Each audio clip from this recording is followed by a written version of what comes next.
bang dumito na muna? Besides, meron din akong job interview sa US. Work for Apex. Please say yes.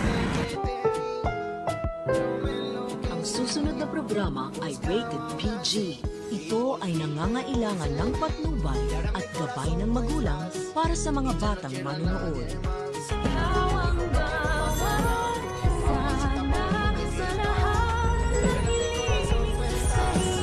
Kabanding po namin dun sa Apex dati. Gusto mo bang bumalik?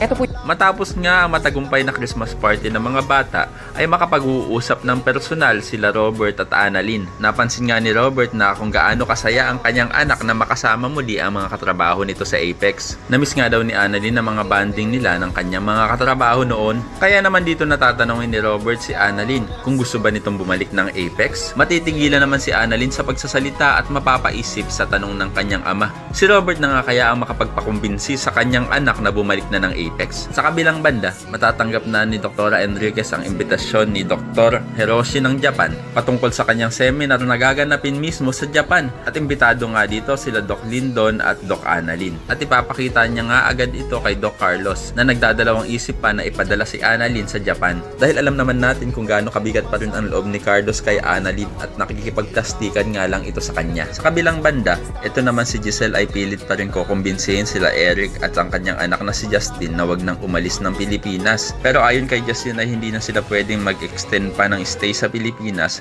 dahil nga may nag-aabang sa kanyang job interview sa States. At dito na nga aalokin ni Giselle ang kanyang anak ng trabaho sa Apex para hindi na nga ito umalis pa, at gagawin nga ni Giselle na co-owner ng Apex ang kanyang anak. Kaya naman ko isa ka rin sa mga sang-ayon na dapat na talagang lumipat ng Apex si Annalyn para makasama niya na din ang kanyang totoong pamilya. Ay pakilike ang video na ito and don't forget to subscribe. Thanks for watching and see you on our next episodes. Bye-bye!